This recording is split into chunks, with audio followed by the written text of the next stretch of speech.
अस्सलाम वालेकुम नाजरीन, प्रोग्राम चमकते सितारे के साथ मैं हूं आपकी मेज़बान आमना उस्मान। नाजरीन, आज का मेरा चमकता सितारा है मोहम्मद जुनैद। मोहम्मद जुनैद एक ऐसे नौजवान हैं जो कि कम उम्री में भी ऐसा काम कर रहे हैं जो आजकल के नौजवान नहीं करते। आजकल के नौजवान खाते हैं, पीते हैं, घूमते फिरते हैं, लेकिन वो ऐसे वक्त में अपने घर को सजा रहे हैं। और ना सिर्फ उनका घर बहुत खूबसूरत है, उनकी गली बहुत खूबसूरत है। बंद गली है और उस बंद गली के अंदर उन्होंने उसको खूबसूरत फूलों के साथ और पौधों के साथ सजाया हुआ है। साथ ही साथ फालतू जो घर की अशिया हैं, जिनमें आप कह सकते हैं कि बोतलों के ढक्कन और बोतलों के कवर्स वगैरह, साथ फिनाइल की बोतलें, शैम्पू की बोतलें और मुख्तलिफ बची खुची घर की चीज़ें जो हैं उनके अंदर उन्होंने पौधे उगाकर उसको खुशनुमा बना दिया है। उनका ये कहना है कि पोल्यूशन जो है वो सिर्फ और सिर्फ गवर्नमेंट ऑफ पाकिस्तान की जिम्मेदारी नहीं है कि वो इसको ख़त्म करें, हम भी इसमें हिस्सादार बन सकते हैं। बात करते हैं, मेरे साथ मौजूद हैं, जानते हैं कि ऐसा क्या कॉज हुआ जिसके बाद उन्होंने अपनी गली को इतना खूबसूरत बना डाला। अस्सलाम वालेकुम। वालेकुम अस्सलाम। कैसे हैं आप? अल्लाह का शुक्र अल्हम्दुलिल्लाह। अच्छा जुनैद, सबसे पहले तो ये बताएं कि आपने अपनी गली को फूलों वाली गली बना दिया, मशहूर हो गई पूरे शहर में, लोग आ रहे हैं, जा रहे हैं। कहाँ से इंस्पिरेशन आई इतनी ज़बरदस्त? पौधों के साथ मेरी बड़ी अटैचमेंट थी शुरू से। मैं अपनी अम्मी को देखता था, इनके साथ पौधे लगा रही हैं, अपना टाइम इन पे कर रही हैं, और मैं ये सोचता था पहले कि शायद अपने वक्त का ज़या है। लेकिन एक अचानक हमारे साथ ये वाक़या हुआ कि हमारी क्योंकि यहाँ पर जितनी भी आपने जगह बाहर देखी, बहुत सारी जगह मेरे परदादा की थी, तो जाते जाते एक आखिरी प्लॉट था जिसकी दीवार अब हमारे सामने थी। वो दीवार खड़ी कर दी हमारे होश में, और वहाँ दरख्त थे, पहले बड़ा खूबसूरत माहौल था। किसने वो दीवार खड़ी कर? यहाँ पर कोई बदमाश है हमारे इलाके के, मुझे उसकी इतनी डेप्थ में नहीं बातें पता थी कि क्या है वो। तो जब मुझे इतना याद है कि मैं छोटा सा था और मेरे सामने दीवार खड़ी हो रही थी, और वो सारे दरख्त ब्रूटली वो दरख्त उन्होंने काट दिए। सारे बड़े खूबसूरत बांस के दरख्त थे और कुछ नहीं बचा। जब वो दीवार खड़ी हुई तो घुटन महसूस होना शुरू हो गई, और आप यकीन करें कि मैं अपने इलाके से नफ़रत करना शुरू हो गया। मैं लोगों को अपना एड्रेस नहीं बताता था क्योंकि हमारे इलाकों को बैकवर्ड समझा जाता है, लोग आपको जज करते हैं। मैंने अच्छे कॉलेजेस में पढ़ा, वहाँ पर अच्छे इलाकों से, पोश एरिया से लोग आते थे। पहले तो मैंने इसको कोशिश की कि मैं यहाँ से निकलूँ, और वसाइल अल्लाह ने दिए, लेकिन मैंने ये फिर कोशिश ये की कि मैं इसको इम्प्रूव क्यों ना करूँ एक दफ़ा। यहाँ से जब आप निकल नहीं सके तो आपने सोचा कि आप इसको ही खूबसूरत बना जी, अल्लाह ताला ने वसाइल मेरे बनाए, और बट मैंने ये कोशिश की कि मैं अगर जाऊँगा भी तो मैं अपना पीछे क्या छोड़ के जा रहा हूँ। कोई ना कोई तो इंसान यहाँ पर आके रहेगा, वो ये सारी चीज़ें फेस करेगा। आपने ज़िंदगी का मकसद सिर्फ ये नहीं है कि मैं अपने लिए जी रहा हूँ। अगर आपकी ज़िंदगी सिर्फ आपसे रिलेटेड है तो मुझे लगता है कि ये ज़ाया है। एक इंसान को कोशिश करनी चाहिए कि अपने माहौल को, अपने माशरे में इम्प्रूवमेंट्स लेके आए। तो जब ये दीवार खड़ी हुई तो घुटन होना शुरू हो गई, और दरख्त लगाने की जगह नहीं। कितनी ऊंची दीवार है ये तकरीबन दीवार होगी 12 से 15 फुट की। 12 से 15 फुट। जी, ये काफी ऊंची और काफी, और हवा भी रुक रही है, जी, सांस भी आप लोगों को मुश्किल बिल्कुल। हो रहा है लेने में। ना सिर्फ यहाँ पर दीवार खड़ी कर दी गई, बल्कि यहाँ पर एक वर्कशॉप वालों को दे दिया गया। अच्छा। जी, और यहाँ पर दिन रात कटिंग और होती। ये किसकी जानिब से था कि वर्कशॉप जो दे दी गई? ये जो जिन्होंने कब्जा यहाँ पर किया, उन्होंने यहाँ पर वर्कशॉप वालों को, किसी वर्कशॉप वालों को दे दी। यहाँ पर लोहा कटता था दिन रात। और मैं क्योंकि होटल मैनेजमेंट पढ़ी थी, मेरी 2 बजे जॉब खत्म होती थी और सोना मुश्किल था। महाल था यहाँ पर, बड़ी लड़ाइयाँ की, बड़ा कुछ किया, और इन दी एंड आप लड़ाई करने वाले लगते तो नहीं है। देखिए, जहाँ पर एग्जिस्टेंस इंसान ने एग्जिस्ट करना है, आप एक रात नहीं सोएंगे, आप 2 रातें नहीं सोएंगे। मैंने ये सालों बर्दाश्त किया। मैंने फिर लड़ाई करने का मकसद था, पहले उनसे बात की, जब वो नहीं मानते। हर बंदा यहाँ पर देखें, बदमाशी हमारे पाकिस्तान में अनफॉर्चुनेटली बड़ी आम है। हर बंदा हमको समझते कि हम बहुत कोई बड़ी चीज़ है। मैंने फिर महकमा माहौल में केस किया इनके ऊपर फाइल, और मुझे डेथ थ्रेट्स भी आई, मुझे मेरे दरवाजे पे भी आए लोग ये, लेकिन मैंने हार नहीं मानी। क्योंकि देखें, आपकी जब आप खिड़की, इतने कम उम्र है आप, अभी आपकी उम्र मेरे ख्याल में 26 साल है। 26 साल की उम्र में आपको थ्रेट्स आ रही हैं और आप नहीं डर रहे? ये जी बिल्कुल ऐसे ही है। और मैं उस वक्त पढ़ रहा था, तब से मैं इनके साथ थी। तकरीबन 5-6 साल ये लड़ाई जो है ना, ये रही है इनके साथ। अच्छा। जी, और इन दी एंड फिर हम भाई की भी जॉब स्टार्ट होगी, थोड़ा फाइनेंशियली भी स्ट्रांग हो गए, मेरा बिजनेस स्टार्ट हो गया, तो यहाँ पे कॉन्टेक्ट्स बन गए। तो मैं उन लोगों के लिए सोचता हूँ जो पीछे गलियाँ और मजीद हैं, जहाँ पे ज़बरदस्ती वर्कशॉप्स बना दी गई हैं। वो बेचारे फाइट नहीं कर सकते। हमारे रिसोर्सेज थे, हम वकील भी करने लगे थे, हम हर चीज़ हमारे पास थी, हमें समझ थी, हमें नो हाउ थी। देखिए, एक रेजिडेंशियल एरिया है और वहाँ पर अगर आप घर के साथ वर्कशॉप्स बना दें तो आम इंसान का तो जीना महाल हो जाएगा। जी, मैं कश्मीर, मेरी मैटरनल साइड क्योंकि कश्मीरी है, मैं कश्मीर रह के उस सुकून में वहाँ पर मैं रह के भी हूँ। जब यहाँ आया तो बड़ी परेशानी हुई, और अब मैं शायद रिलेट कर सकता हूँ लोगों से जो लोग इस चीज़ से परेशान हैं। और आप यकीन करें, रिसर्चेस मैं पढ़ता हूँ इसके ऊपर, नॉइज़ पोल्यूशन आपको ब्लड प्रेशर, हार्ट अटैक्स और बहुत सारे मसाइल से दो चार कर सकती है। एयर पोल्यूशन तो नो डाउट यहाँ पर है। गवर्नमेंट की डिस्क्रिमिनेशन किस तरह से यहाँ पे आपको हर किस्म की ट्रांसपोर्टेशन नज़र आएगी। चिंगची गुलबर्ग में क्यों नहीं चलती, मुझे कभी भी ख़ास और आम इंसान की समझ नहीं आई ये क्या होता है। हर इंसान डिज़र्व करता है सुकून, आपके घर के आसपास हरियाली हो, सुकून हो। आप देखें यहाँ पे कोई ग्रीन बेल्ट, कोई पार्क्स नज़र नहीं आते। मेरी बड़ी ख्वाहिश। अच्छा, आपने बताया कि अभी आपने बात की कि गुलबर्ग में आपको ये चीज़ें नज़र नहीं आएंगी। आपका एरिया कौन सा है ये वाला? ये जीटी रोड है, ये मेन जीटी रोड यूईटी के पास बिल्कुल ये टच करती है मेन जीटी रोड पे। आपका ये कहना है कि यूईटी जो है इसको कमतर दर्जा का एरिया समझा जाता है, जबकि गुलबर्ग में आपको चिंची नजर नहीं आएगी या वहाँ पे रहने वाले लोगों के साथ खसूसी सलूक होता है। क्या वाकई ऐसा है? बिल्कुल ऐसे ही, बिल्कुल। आप देखें वहाँ पे करता है ये गवर्नमेंट की तरफ से डिस्क्रिमिनेशन जो है ना, वहाँ पे आप इवन मॉडल टाउन वाली साइड पे एक मैं लोडर रिक्शे अक्सर वहाँ पे मैं देखता हूँ उनके चलान हो रहे होते हैं। यहाँ पर दिन रात जो मर्जी हो रहा है। यहाँ पे इतनी ज्यादा तकलीफ का बाइस बनते हैं लोग के। सब्जियां बेचने वालों ने 3-3 4-4 स्पीकर लगाए हुए, आप दोपहर को सो नहीं सकते। आपकी गली में कोई ना कोई चीज बेचने हैं, जबकि इसके ऊपर 6 महीने की सजा है। गवर्नमेंट ने एक लॉ बनाया हुआ, लेकिन इसको इम्प्लीमेंट कौन करवाएगा? अगर मैं जाकर लोगों से लड़ना शुरू होऊंगा तो कब तक लड़ सकता हूँ? मेरे पास कोई कानूनी अथॉरिटी तो नहीं है कि मैं किसी को कह सकूं। अच्छा, आपने बात की अभी के जिस तरह से यहाँ पर प्रॉब्लम्स का आपको सामना करना पड़ा, फिर कहाँ से जहन में ख्याल आया कि मैं, पहला दिन कौन सा था, कब से आपने शुरू किया इस सबको कि एक पहला पौधा लगा? पौधे तो आपको मैंने बताया कि पहले लगे हुए थे कुछ यहाँ पर, जब दीवार होगी तो बिल्कुल खत्म हो गया। तो मुझे याद है मैं और मेरे कजन जब हम छोटे थे, उस दीवार पे हम बैठ कर ना, तो हम कहते थे यहाँ हम जगह किसी तरह हम खरीद लेंगे दोबारा और यहाँ पे हम छोटे सा फार्म हाउस बनाएंगे, हम लोगों के लिए दरख्त लगाएंगे, लोग आते जाते बैठेंगे साए में। तो बचपन से मेरे जो आसपास कजन्स थे, नेबर्स थे, सबकी बड़ी बच्चों की हमारी ख्वाहिश थी कि पौधे हों, फूल हों और मोर हो, हम मोर रखेंगे यहाँ पे, बड़ी प्यारी आवाज़ लगती है मुझे उनकी। तो मुझे फिर हमने 8 साल पहले एक इनिशिएटिव लिया। मेरे कजन्स थे आसपास, हमने मिलके मजदूरी की यहाँ पे। अक्सर कुछ जगहों पे इतने सारे लोग एक ही सोच के कैसे मिल गए? देखिए, पाकिस्तान में नो डाउट हर बंदा सपोर्ट करता है, लेकिन हमारे यहाँ पे देखें मोस्टली वो तबका जिनके फाइनेंशियल इश्यूज बहुत हैं, तो फिर वो चीज़ फोकस में नहीं रहती। एक बंदा 15 घंटे की ड्यूटी करके आया, वो बाहर पौधा लगाने का नहीं सोचेगा। तो यहाँ पर ऐसा नहीं कि लोगों के फोकस में नहीं है। तो जब हमने ये गली स्टार्ट की, हम भी स्टूडेंट लाइफ में थे, मुझे याद है मैं एक फिनाइल की बोतल फेंकने जा रहा था, तो मैंने सोचा कि मैं लगा देता हूँ काट के। पैसे नहीं पूरे होते थे। एक आप देखें, एक पौधा लेने जाएंगे तो 150 रुपये का पौधा पड़ जाता है, अपने साथ उसके एक प्लांटर भी खरीदना है, फिर उसे हैंग करने के लिए कील भी खरीदने हैं। तो मैंने सोचा मैंने फिनाइल की बोतल फेंकने जा रहा हूँ, मेरे अल्लाह की तरफ से दिमाग में, मैंने कहा मैं काट के लगा। और ये बड़ा मुश्किल होता है। मुझे अच्छी तरह याद है कि एक दफ़ा मैंने सोचा अपने घर को सजाने के लिए, तो मेरी वालदा घर पे नहीं थी, मैं गई मार्केट में और मैंने वहाँ पर पौधे जो हैं वो लेने लगी। तो जब मैंने काफ़ी सारे पौधे जो हैं वो लोड करा दिए और जब उनकी कीमत पूछी तो एक एक पौधा 9-9 हज़ार का था। तो मेरी हिम्मत जवाब दे गई। बिल्कुल, पौधे बहुत महंगे हैं। तो हमने फिर जब हमने पौधे लगाना शुरू किए तो हमें ये वाला इशू भी फेस करना पड़ा। तो हमने वो पौधे लगाए जो आसानी से कटिंग से तैयार हों। अच्छा। तो इसलिए हमें 8 साल लगे कि हम कटिंग से कैसे तैयार? जैसे एक आपके सामने भी एक पौधा पड़ा है एलोवेरा का है, तो ये इनके साथ बच्चे निकलते हैं, आप इनकी टहनी उतार कर जमीन में लगाए। मौसम होते हैं कुछ ऐसे जिसमें आप लगा सकते हैं, बरसात का मौसम है, या कुछ ऐसे पौधे हैं जिसकी आपने सिर्फ टहनी उतार के लगा देनी, जैसे अब कोलियस आया हुआ, बड़ा खूबसूरत कलरफुल पौधा है वो। तो हमने वो पौधे लगाने की कोशिश की जो आसानी से फैला सके हम लोगों को। फिर गिफ्ट देना शुरू हो गया, आसपास हमने नर्सरी बनाई हुई थी। तो इस तरह से मैंने सोचा कि मैं अपने माइक्रो लेवल पर ना काम करना शुरू करूं। और यहाँ पर बहुत लोग सपोर्टिव थे, अवेयर थे, एजुकेशन थी, लेकिन बाहर बड़ा मुश्किल हुआ। यहाँ पर हमने ग्रीन स्कूल बनाया था 2015 में, बच्चों को रिसाइकलिंग, रीयूजिंग के बारे में बताने के बारे में, बायोडिग्रेडेबल बैग्स के बारे में। उस वक्त हमने बायोडिग्रेडेबल बैग्स गिफ्ट किए बच्चों को कि ये मटेरियल ऐसा है जो आपके एनवायरनमेंट को ख़राब नहीं करेगा, खुद ब खुद ही ख़त्म हो जाएगा। अच्छा जी।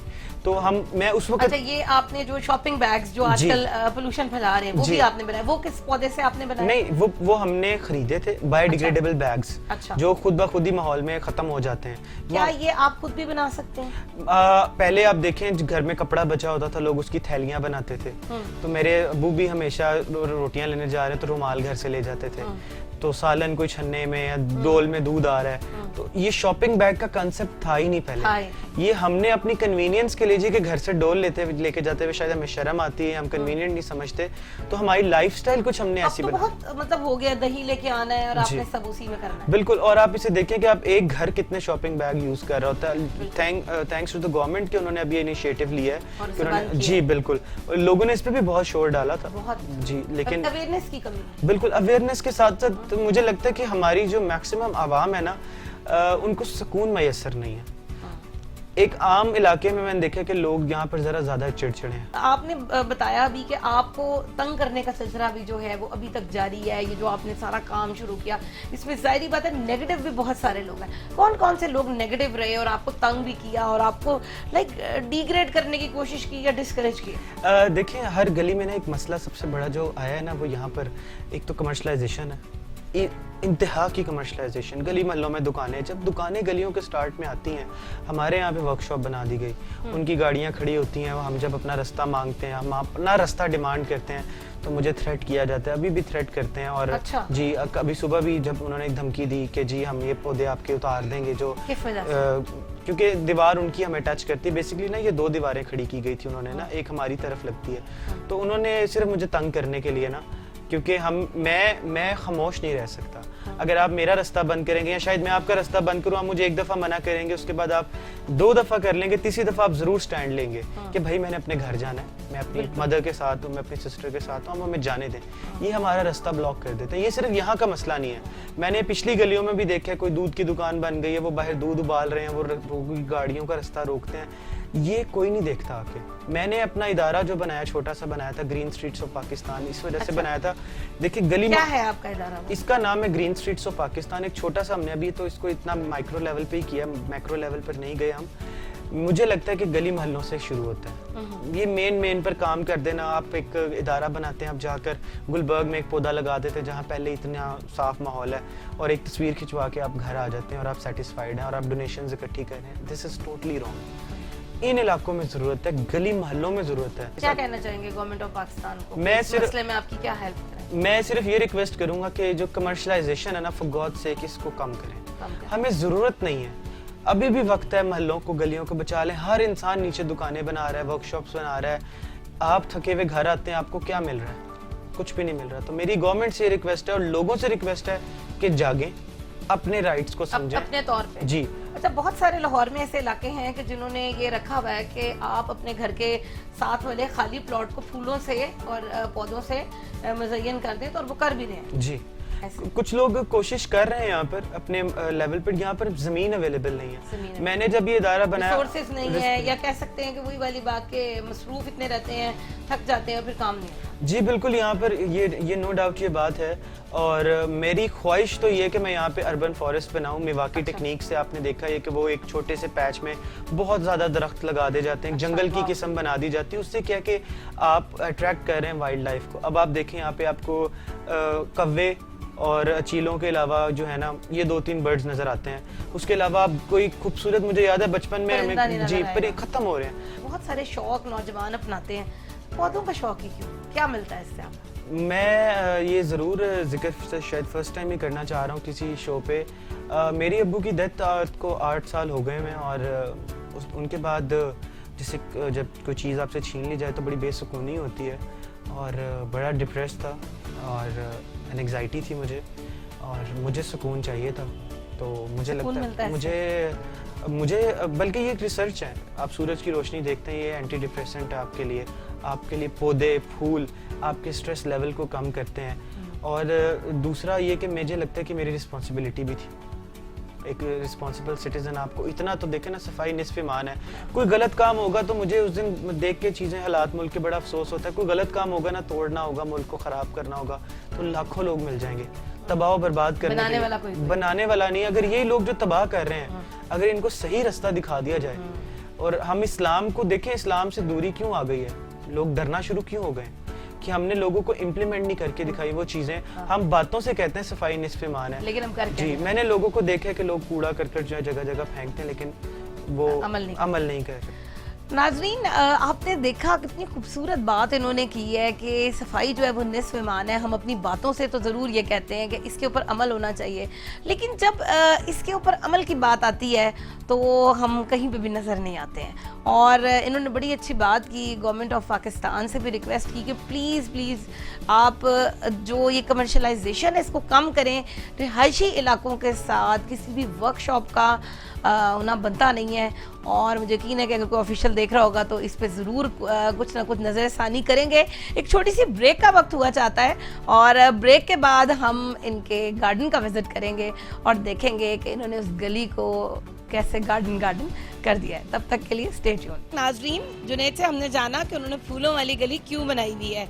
आइए उनसे कहते हैं कि हमें विजिट कराएं और बताएं कि फूलों वाली गली के अंदर उन्होंने क्या क्या रिमार्क्स लिखे हुए हैं और कौन कौन से पौधे लगाए हुए हैं। अच्छा जुनैद, यहाँ पर मैं देख रही हूँ कि बहुत सारी ऐसी वो जिसको हम स्लेट कहते थे वो लगी हुई हैं, और बड़ा अच्छा लगा। ये पुराने ज़माने का तरीका है, तो मुझे ये बताएं कि इनके ऊपर क्या क्या लिखा हुआ है। इस पर बहुत सारे स्लोगन्स जो मेरे दिमाग में आते रहते हैं, जैसे कि गली छोटी है मगर सोच नहीं। बहुत सारे लोगों को लगता है कि ये इलाके छोटे हैं, इंफ्रास्ट्रक्चर उस तरह से नहीं जिस तरह किसी पोश एरिया में होता है। तो मुझे नहीं लगता कि कोई इलाका मुझे या किसी को भी डिफ़ाइन कर सकता है। एक अच्छे इंफ्रास्ट्रक्चर में रहने का मतलब ये नहीं कि आप बहुत ज़हीन होंगे। तो ये इसलिए मैंने कुछ काफ़ी चीज़ें इसमें लिख के लगाई। एक फ़नी तरीके से ये भी लिख के लगाया कि जानी सफाई का ख्याल रख। तो हमारी कोशिश होती है कि बड़े प्यार से आपने कोई भी बात मनवानी हो अपनी, तो ज़बरदस्ती की बजाय बड़े प्यार से आप मनवाने की कोशिश करो। अल्हम्दुलिल्लाह यहाँ पर सारे जो है बड़े सपोर्टिव हैं और बड़ा ख्याल रखते हैं। उसके अलावा बहुत सारे और स्लोगन्स भी हमने लगाए हैं, जैसे अपनी ऑक्सीजन खुद पैदा करो।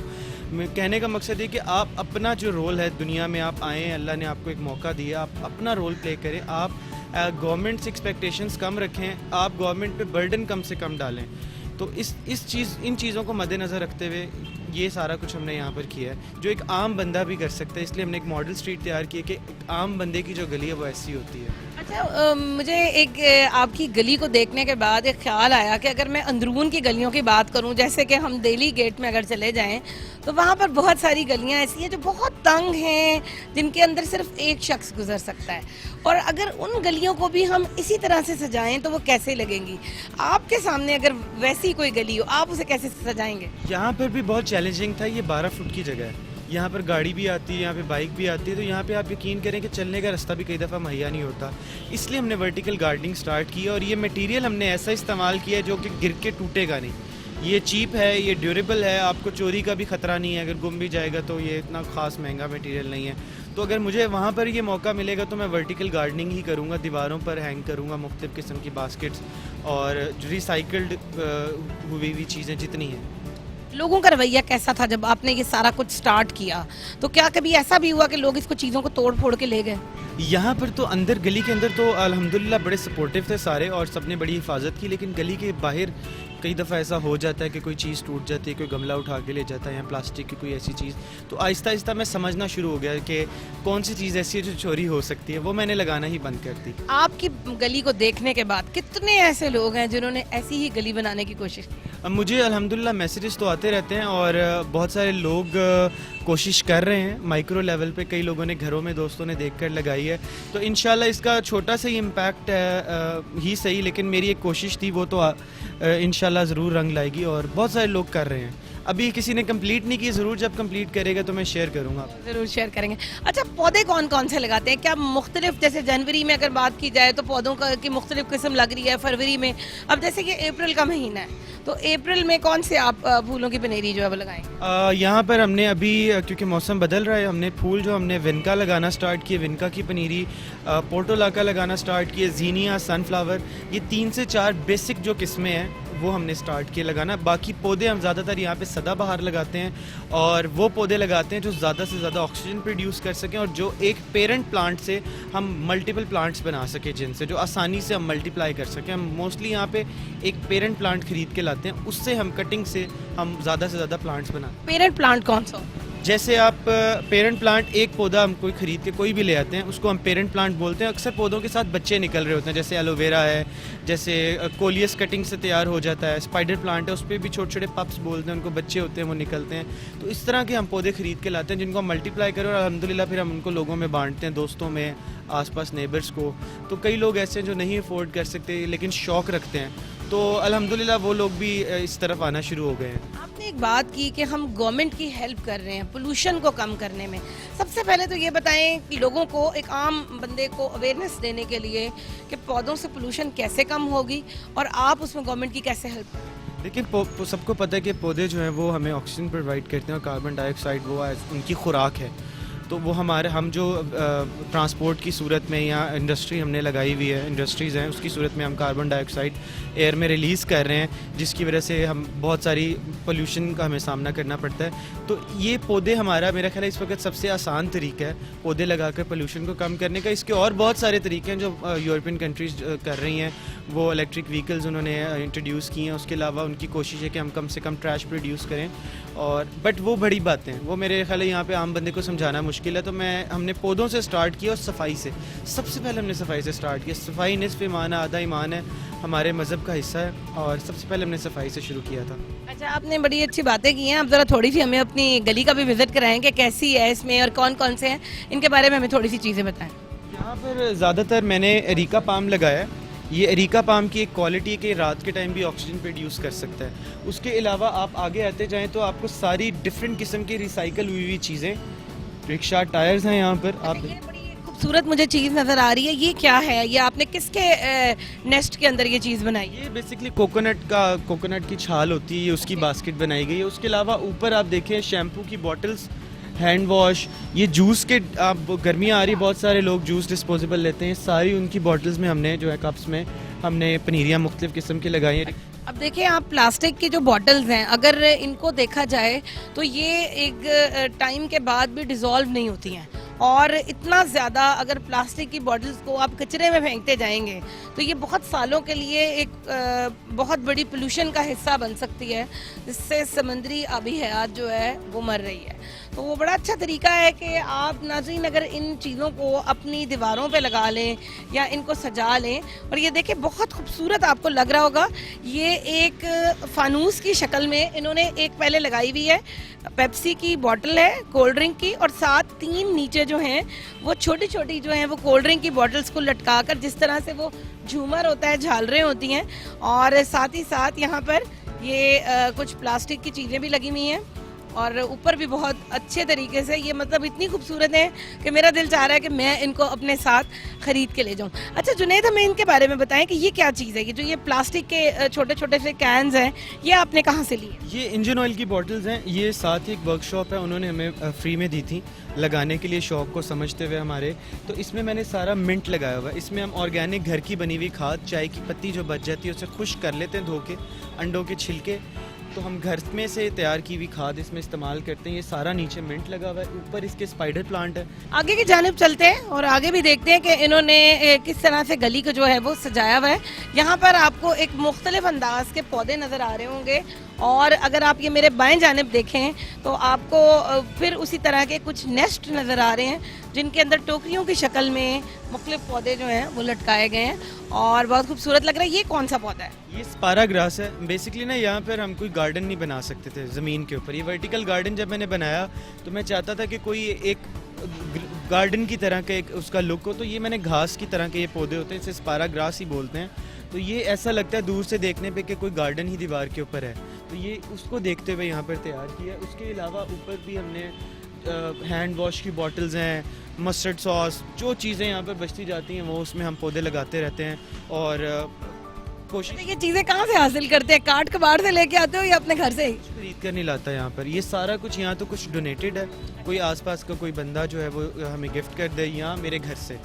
क्या मैसेज देना चाह रहे हैं आप लोगों को, ये इतनी खूबसूरत फूलों वाली गली और मुख्तलिफ रॉ मटेरियल्स के ज़रिए से आप इन चीज़ों को सजा कर? देखिए, मैं लोगों को मैसेज ये देना चाहता हूँ कि अपने लेवल पर अपना जो आपका अपना फ़र्ज़ है आप पहले वो पूरा करें, फिर आप गवर्नमेंट से डिमांड करें।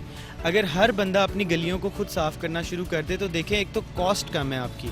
अगर आप खुद करते हैं काम जो 300 में हो सकता है, आप गवर्नमेंट से करवाएंगे तो वो शायद 30,000 रुपये में भी ना हो। तो अपने गली महल्लों को घर का हिस्सा समझें। अगर यहाँ पे कूड़ा या गंद पड़ा होगा तो मुझे लगता है कि मेरा घर भी गंदा ही होगा। जब आपका रास्ता गंदा है, आपका घर नहीं, घर के बाहर का हिस्सा गंदा है, तो आपका घर भी गंदा ही होगा। अपनी जिम्मेदारी खुद लें, गवर्नमेंट से कम एक्सपेक्टेशंस रखें। देखें गवर्नमेंट की, मुझे लगता है अभी जो हमारी डेवलपिंग कंट्री है, इसके बहुत सारे इश्यूज़ हैं इस वक्त। तो कोई भी एक छोटा इशू, मुझे एक कल बंदे ने कहा जी कि हम ये भी अफोर्ड नहीं कर सकते, हम ये पौधा भी इसमें लगाना अफोर्ड नहीं कर सकते। मैंने कहा मेरे भाई, अगर आपके घर में रोटी बच जाती है, आप वो तोड़ के घर में बाहर खिड़की पे डाल दें, उसके पीसेस करके, वो चिड़िया कोई खा लेगी, आपके लिए वो भी आपने अपना फ़र्ज़ निभा दिया। अपना यूथ जो है अपना किरदार निभाए, जो आपकी रिस्पॉन्सिबिलिटीज़ हैं आप वो पूरी करें, तो इंशाल्लाह पाकिस्तान जो है वो बहुत बेहतर हो जाएगा इंशाल्लाह। नाजरीन, घरों को सजाने का फ़न तो बहुत लोग जानते हैं, लेकिन बेकार चीज़ों के साथ और फूलों के साथ घरों को सजाने का फ़न तो कोई जानता है। नौजवान से मिले आप और आपने देखा कि उन्होंने अपनी गली को इतने खूबसूरत तरीके से फूलों से सजाया हुआ है। पौधे भी हैं, बेकार चीज़ें भी हैं घर की, साथ ही साथ उन्होंने बहुत सारे झूमर भी बनाए हुए हैं। ये आने वाली नस्ल के लिए एक मिसाल है कि जो लोग ये कहते हैं कि मेरे पास पैसे नहीं हैं या मेरे पास फैसिलिटीज़ नहीं हैं और मैं अपने घर को खूबसूरत तरीके से सजा नहीं सकता, तो आपके लिए ये मिसाल मौजूद है। आप इसको देखकर अपने घर को गुलशन बना सकते हैं। मुझे उम्मीद है कि ये वीडियो आपको बहुत पसंद आई होगी। अपनी आरा से हमें ज़रूर आगाह कीजिएगा। तब तक के लिए चमकते सितारे के साथ अपनी होस्ट आमना उस्मान को इजाज़त दीजिए। अल्लाह हाफ़िज़।